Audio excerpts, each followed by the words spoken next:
Assalamualaikum warahmatullahi wabarakatuh. Halo anak-anak, apa kabarnya nih?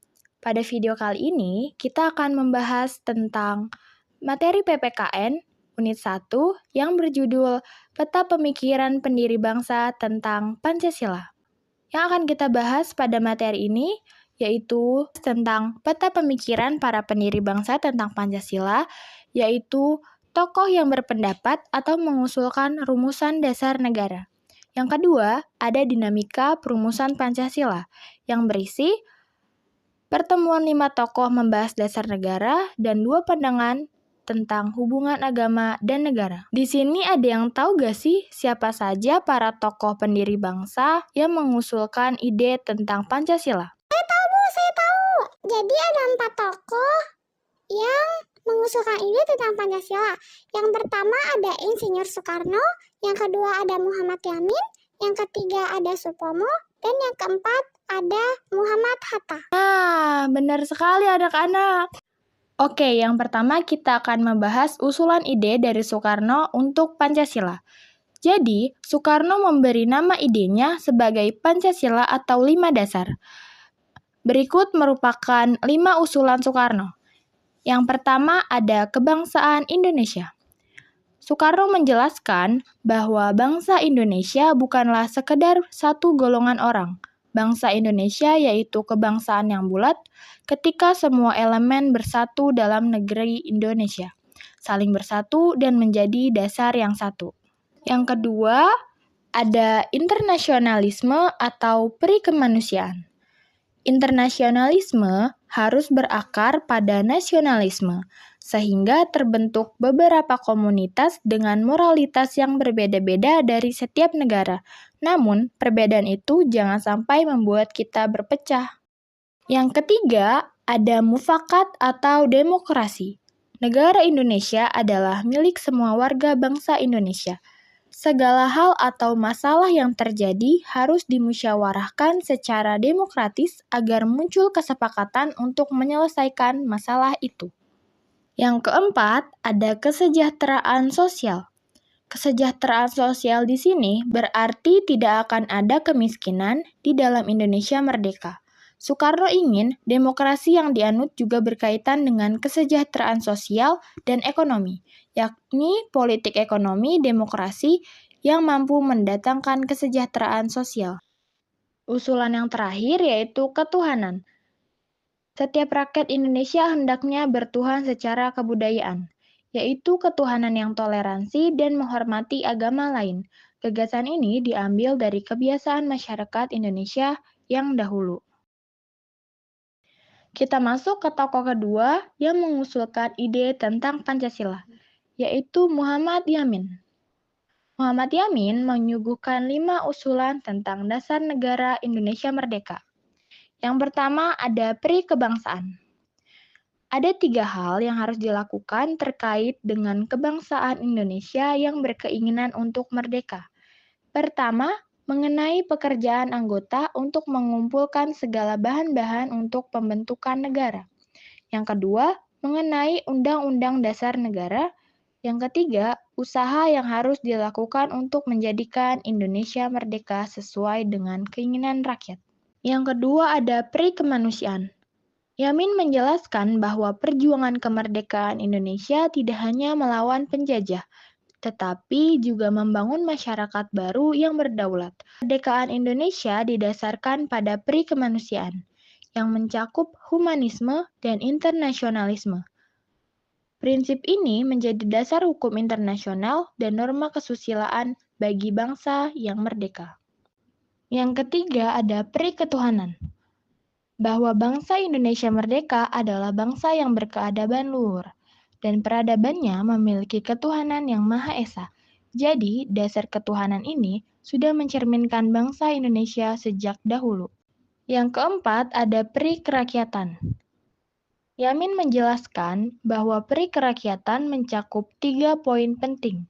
Yang pertama ada permusyawaratan, yang kedua perwakilan, dan yang ketiga kebijaksanaan. Ia merujuk pada Al-Quran, sejarah Nabi Muhammad, dan tradisi musyawarah nenek moyang Indonesia untuk menekankan pentingnya permusyawaratan. Yamin juga menekankan bahwa perwakilan diperlukan untuk menghindari despotisme dan feudalisme dalam peradaban Indonesia.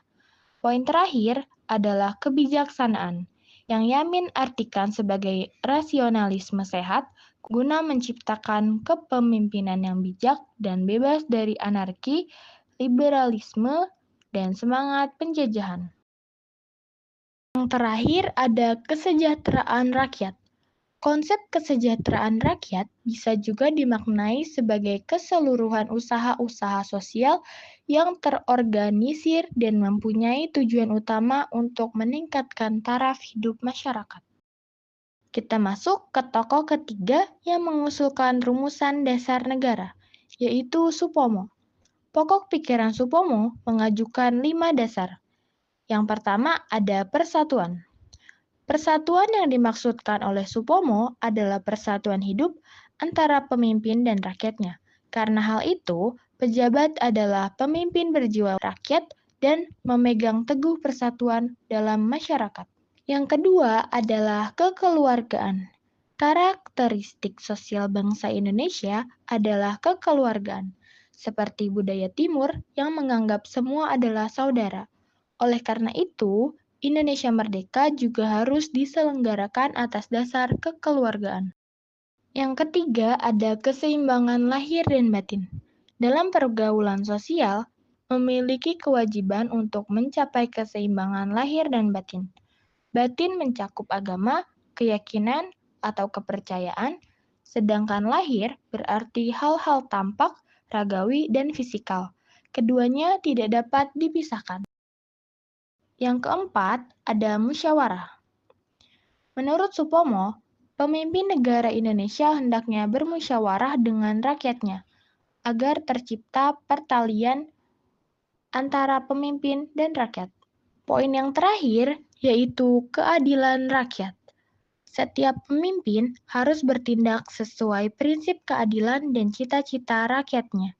Supomo menganjurkan bahwa masyarakat negara ini mempunyai rasa cinta tanah air, ikhlas, berbakti pada negara, dan takluk kepada Tuhan.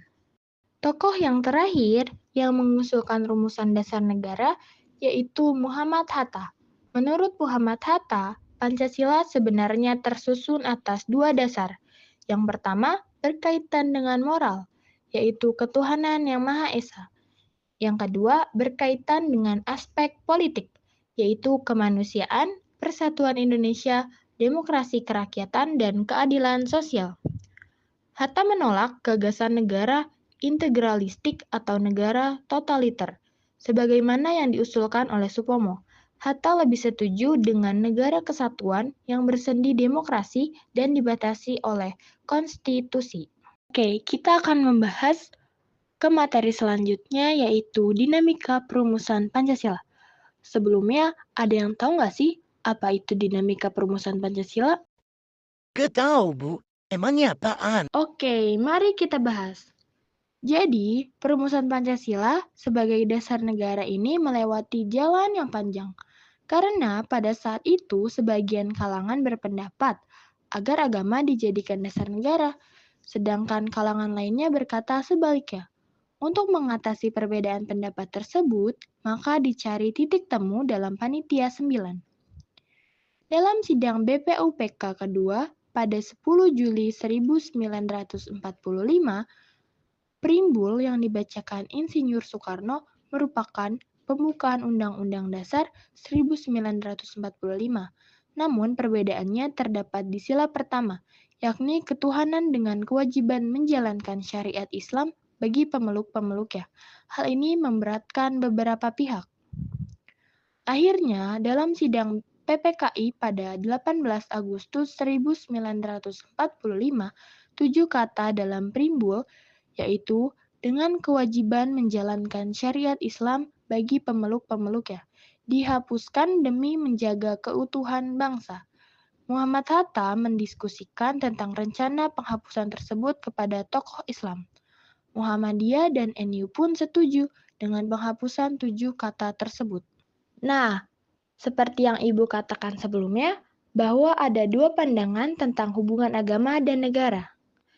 Yang pertama ada kelompok nasionalis sekuler. Kelompok ini menginginkan Indonesia tidak berdasarkan pada agama, karena agama merupakan masalah individu yang tidak dapat dikaitkan dengan politik. Yang masuk dalam kelompok pertama ini adalah Soekarno, Hatta, Muhammad Yamin, Ahmad Subarjo, A.A. Marimis, dan lain sebagainya. Kelompok yang kedua yaitu nasionalis Islam. Kelompok ini menginginkan Indonesia berdasarkan Islam, karena menurut mereka, agama Islam sudah mencakup moral dan politik. Menurut Natsir, Islam mengandung nilai-nilai sempurna dalam bernegara.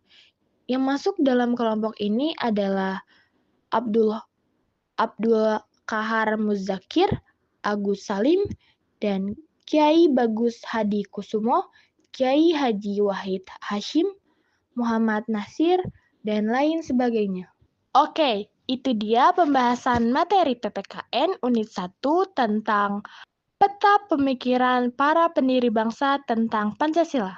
Apakah dari kalian ada yang ingin ditanyakan seputar materi yang Ibu bahas? Tidak ada, Bu. Oke, kalau begitu kita tutup pertemuan kita pada kali ini. Ibu ucapkan terima kasih. Wassalamualaikum warahmatullahi wabarakatuh.